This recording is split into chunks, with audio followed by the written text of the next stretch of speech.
अविज्ञातम, ऊपर वाले श्लोक में एक शब्द था ना अविज्ञातम, तो उसका अर्थ कह रहे हैं कि अविज्ञातम का अभिप्राय है प्रकृत्यादि विभागेन अविज्ञातार्थम इति नैरुक्ताः। नैरुक्त लोग, निरुक्ताचार्य जो हैं वो ऐसा कहते हैं कि यहाँ अविज्ञातम का अर्थ समझना चाहिए कि प्रकृत्यादि के विभाग से जिनके अर्थ को हमने नहीं जाना है, ऐसे शब्द अविज्ञात है। अर्थ ज्ञानमपि व्याकरणायत्तमेव, अब और आगे बात बढ़ा रहे हैं, कह रहे हैं कि किसी भी शब्द का अर्थ विज्ञान भी व्याकरण के ही अधीन है, व्याकरण से ही होता है। किंच साधूनां प्रज्ञापनम प्रयोगोपि तेषामेव यथा स्यादिति। किंच साधूनां प्रज्ञापनम, और इसमें हम ये भी समझें कि साधु शब्दों का प्रज्ञापन, साधु शब्दों का ज्ञान कराना, और प्रयोगोपि तेषामेव, प्रयोग भी उनका ही जिस प्रकार से हो सके, इसके लिए व्याकरण पढ़ना आवश्यक है। ठीक है, साधु शब्दों का हमें ज्ञान हो जाए और हमारे द्वारा प्रयुक्त भी भाषा में साधु शब्द ही हो, इसके लिए व्याकरण का ज्ञान आवश्यक है। तद इह साधून् प्रज्ञापयतः आचार्यस्य साधुभिरेव भाषितव्यम न साधुभिरित्यभिमतं लक्ष्यते। ठीक है, आचार्य शास्त्र के माध्यम से हमें साधु शब्दों का ज्ञान करा रहे हैं। कह नहीं रहे साथ में, महर्षि पाणिनि जी यूं नहीं बोल रहे कि साधु शब्द बोलो, साधु शब्दों का ही प्रयोग करो, ऐसे नहीं बोल रहे, लेकिन व्याकरण शास्त्र के माध्यम से हमें साधु शब्दों का ज्ञान करा रहे हैं। अभिप्राय क्या है?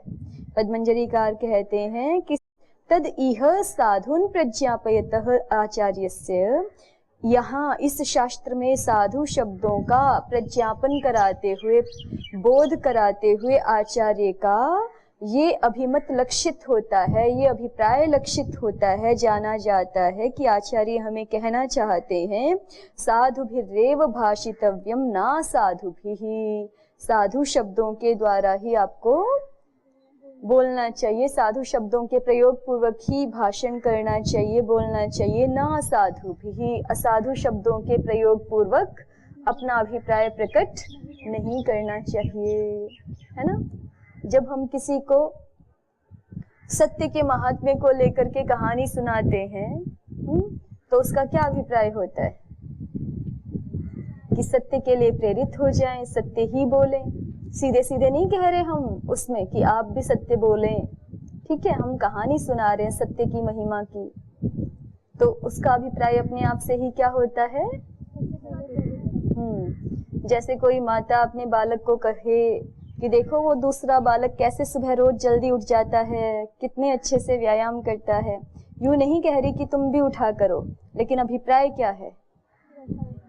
अभिप्राय तो यही है ना कि आप भी उठें। तो ऐसे ही आचार्य सीधे सीधे, महर्षि पाणिनि जी के कोई शब्द तो ऐसे हैं नहीं पूरी अष्टाध्यायी में कि आप साधु शब्दों का भाषण करें, साधु शब्दों का प्रयोग करें, लेकिन आचार्य साधु शब्द जना रहे हैं, तो उनके कहने से ही, उनका साधु शब्दों के विषय में पूरा जो व्याख्यान है, उस अनुव्याख्यान से ही हमें क्या ज्ञात होता है कि आचार्य का ये भी अभिमत है कि हमें साधु शब्दों का ही प्रयोग करना चाहिए, असाधु शब्दों का प्रयोग नहीं करना चाहिए।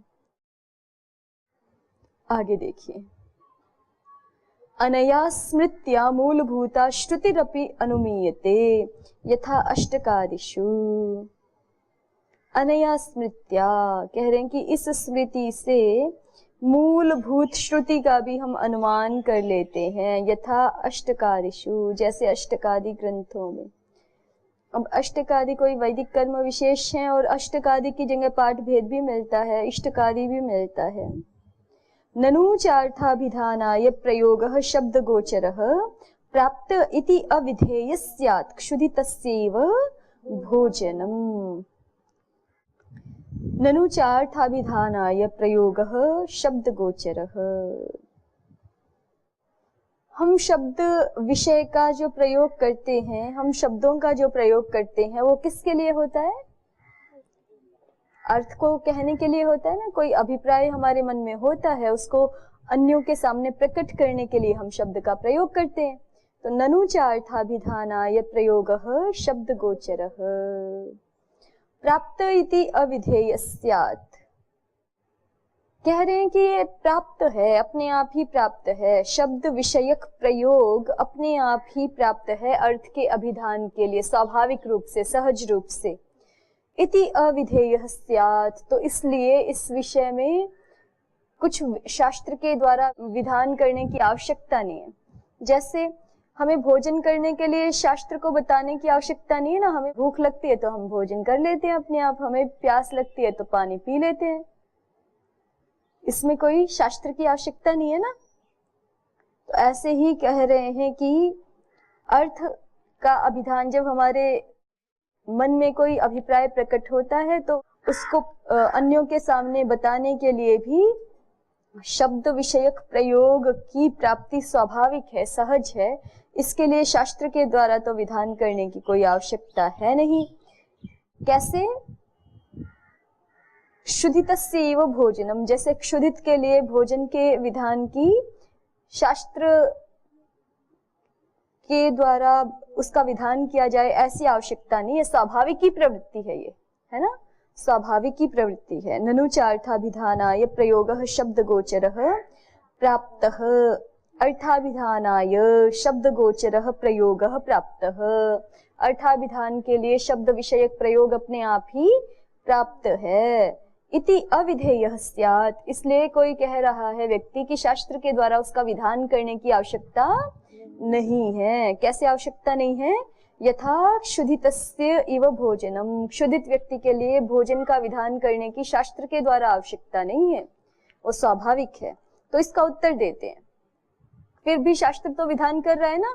महर्षि पाणिनि जी का पूरा शास्त्र विधान कर रहा है कि इन शब्दों का प्रयोग करो। तो किसी व्यक्ति ने उसमें शंका उपस्थित कर दी है कि शास्त्र विधान की क्या आवश्यकता है। जैसे भूख लगती है तो भोजन कर लेते हैं, वैसे ही हमारे मन में कोई अर्थ आएगा, उसको दूसरों के सामने हमें कहना है तो शब्द प्रयोग स्वाभाविक है, सो हम कर लेंगे। इसके द्वारा, शास्त्र के द्वारा विधान करने की क्या आवश्यकता है? तो उसका उत्तर कहते हैं, अर्थ प्रयुक्ते शब्दानां प्रयोगे समुपस्थिते धर्माय नियमः शास्त्रे प्रांग मुखत्वादिवत भवेत्। कह रहे आपकी बात बिल्कुल ठीक है, हमें इसमें कोई शंका नहीं कि जैसे ही किसी अभिप्राय को प्रकट करना चाहते हैं तो उसके लिए शब्दों का प्रयोग स्वाभाविक रूप से प्राप्त है। ठीक है। अर्थ प्रयुक्ते शब्दानां प्रयोगे समुपस्थिते, अर्थ के हेतु से शब्दों का प्रयोग समुपस्थित होने पर, ठीक है, माने अर्थाभिप्राय को प्रकट करने के लिए शब्दों का प्रयोग समुपस्थित हो जाने पर फिर शास्त्र क्यों विधान कर रहा है? तो कहा धर्माय नियमः शास्त्रे, शास्त्र में जो विधान किया जा रहा है वो धर्म के लिए किया जा रहा है। भाई आपके मन में, अब जैसे भोजन वाला उदाहरण दिया था वो भी पूरा ठीक नहीं है। ये तो ठीक है कि स्वाभाविक भोजन प्रवृत्ति है हमारी, भूख लगेगी तो भोजन करेंगे, लेकिन वहां भी शास्त्र विधान करता है कि ये भोजन करोगे तो ठीक है, प्रत्यवाय का भागी नहीं होगे, है ना। लेकिन अगर ये भोजन कर लिया तो आप दोषी हो जाएंगे, प्रत्यवाय भाग हो जाएंगे, करता है ना शास्त्र वहां भी विधान। तो स्वाभाविक ही प्रवृत्ति तो प्राप्त हो रही है, लेकिन उसमें भी शास्त्र विधान करता है कि क्या धर्म है क्या अधर्म है। ऐसे ही अर्थाभिप्राय को आविष्कृत करने के लिए भी यद्यपि शब्द प्रयोग स्वाभाविक है हमारे लिए, लेकिन फिर भी शास्त्र नियम करता है किसके लिए? धर्माय, धर्म को बताने के लिए कि ऐसा शब्द प्रयोग करोगे तो धर्म की प्राप्ति होगी, ऐसा शब्द प्रयोग करोगे तो अधर्म युक्त हो जाओगे। धर्माय नियमः शास्त्रे, कैसे? प्रांग मुखत्वादिवत भवेत्, जैसे संध्या आदियों में नियम करते हैं ना कि प्रांग मुख होकर के संध्या करे, सायंकाल है तो पश्चिम मुख होकर के संध्या करे। ये शास्त्र के द्वारा अब कर तो कैसे भी सकते हैं, ठीक है। या फिर और किन्हीं पवित्र कर्मों में भी होता है कि दर्भ पाणी होकर के करे, प्रांग मुख होकर के करे। बहुत सारे अलग अलग प्रकार के नियम होते हैं अनुष्ठानों में अलग अलग प्रकार से। तो वो किस लिए होते हैं? वो धर्म के लिए होते हैं, अभ्युदय की प्राप्ति के लिए होते हैं, पुण्य प्राप्ति के लिए होते हैं। इसी प्रकार से शब्द प्रयोग के विषय में भी समझना चाहिए। हम अपने अर्थाभिप्राय को प्रकट करना चाहते हैं शब्दों के माध्यम से, वो असाधु शब्दों के माध्यम से भी कर सकते हैं, साधु शब्दों के माध्यम से भी कर सकते हैं। तो शास्त्र हमारे लिए विधान कर रहा है साधु शब्दों का, किस लिए? कि जिससे उससे उन शब्द प्रयोग से हमें साथ में धर्म की प्राप्ति भी हो जाए। ठीक है, अस्तु ज्ञातम्। पश्यन्तु अग्रे।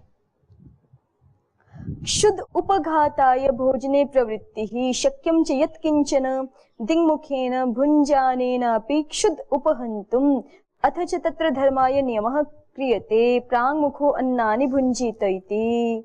उदाहरण को और स्पष्टता से बता रहे हैं कि देखिए, क्षुद् उपघाताय भोजने प्रवृत्ति ही, किसी भी व्यक्ति की अपनी क्षुधा को शांत करने के लिए, अपनी भूख को, बुभुक्षा को शांत करने के लिए भोजन में प्रवृत्ति होती है।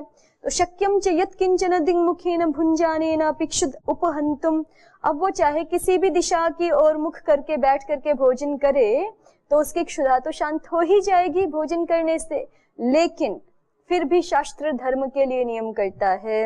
अथ च तत्र धर्माय नियमः क्रियते। ठीक है, फिर भी उस विषय में शास्त्र के द्वारा धर्म प्राप्ति के लिए नियम किया जाता है। प्रांग मुखो अन्नानि भुंजीत इति, प्रांग मुख बैठ करके हमें अन्न का भक्षण करना चाहिए, अन्न को ग्रहण करना चाहिए। तद्वद इहापि साधुभिर असाधुभिश्च भाषणे प्राप्ति नियमः क्रियते। उसी प्रकार से यहाँ भी माने जब हम अपने अर्थाभिप्राय को किसी अन्य के सामने प्रकट करना चाहते हैं, इस स्थिति में भी साधुभिर असाधुभिश्च भाषणे प्राप्ते, हम साधु शब्दों से भी भाषण कर सकते हैं, संवाद कर सकते हैं, और असाधु शब्दों से भी, अशुद्ध शब्दों से भी भाषण कर सकते हैं, वार्ता कर सकते हैं। तो ऐसी स्थिति प्राप्त होने पर साधुभिर असाधुभिश्च भाषणे प्राप्ते नियमः क्रियते, फिर शास्त्र के द्वारा नियम किया जाता है। साधुभिरेव भाषेत, साधु शब्दों के द्वारा ही हमें भाषण करना चाहिए, बोलना चाहिए। क्यों? एतैर्भाषमाणस्य धर्मो भवति, इन साधु शब्दों के द्वारा अगर हम भाषण करते हैं, संवाद करते हैं, तो धर्म होता है।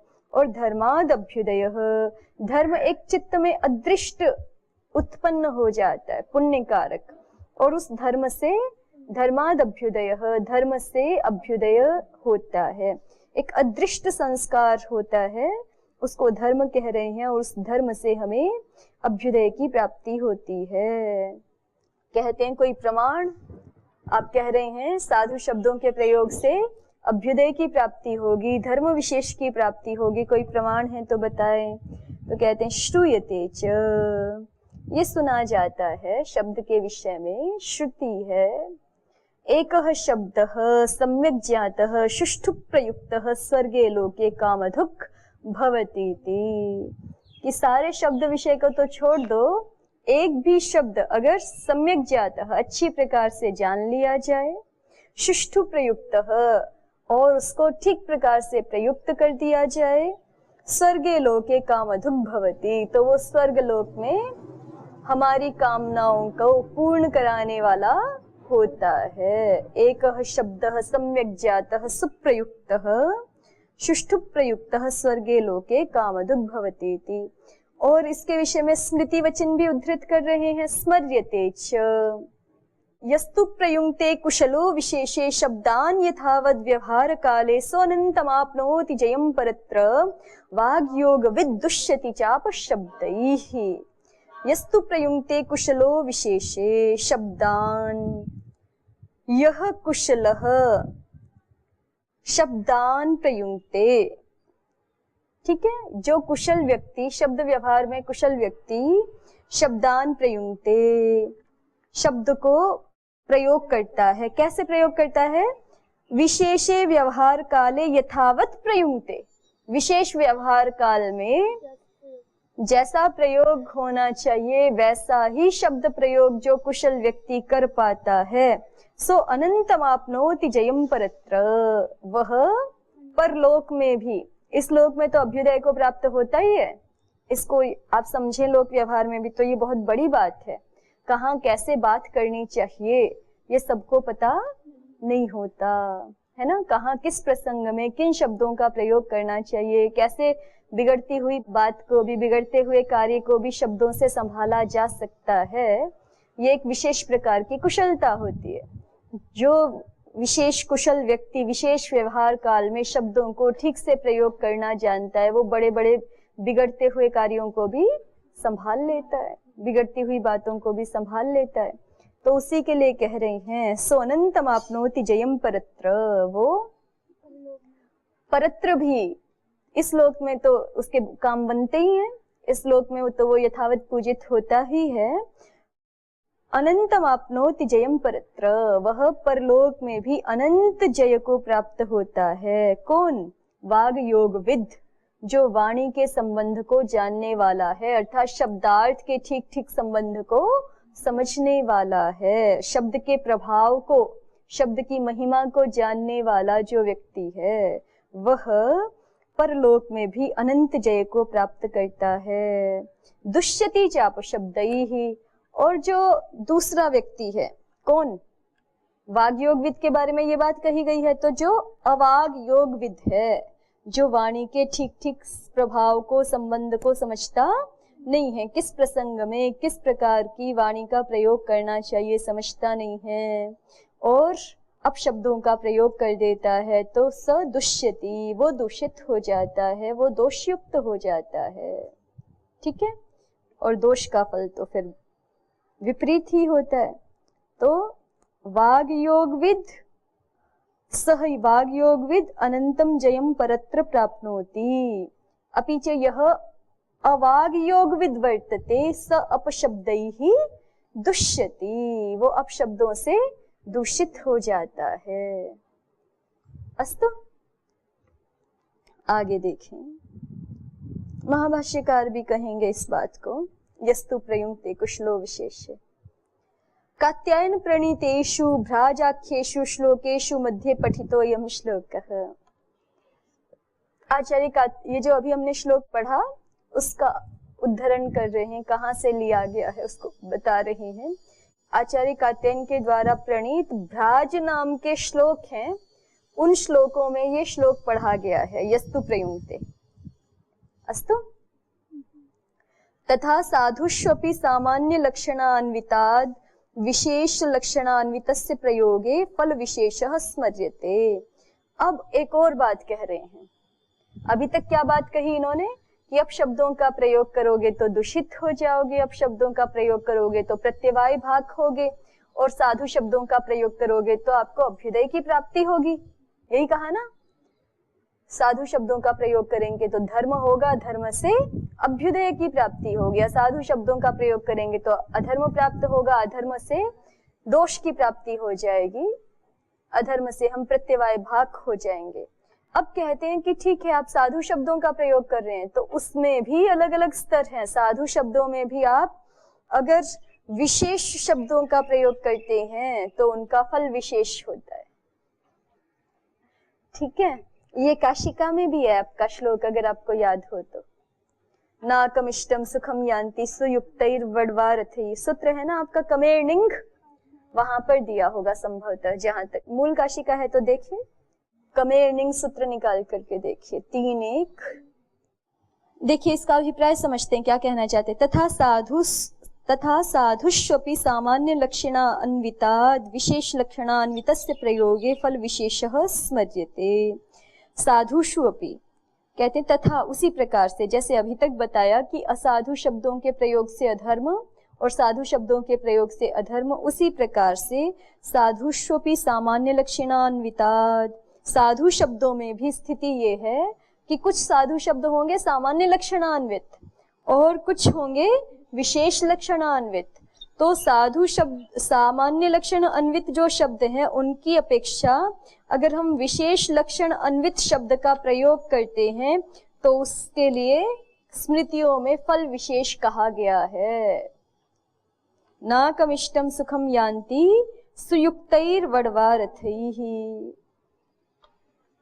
नाक को अर्थात दुख रहित इष्ट सुख को यान्ति प्राप्त करते हैं, सुयुक्तैः वड्वारथैः, कैसे? बड़े अच्छे सुंदर घोड़ों से युक्त जो रथ है उसमें बैठ करके ये लोग स्वर्ग को प्राप्त करते हैं, इष्ट सुख को प्राप्त करते हैं।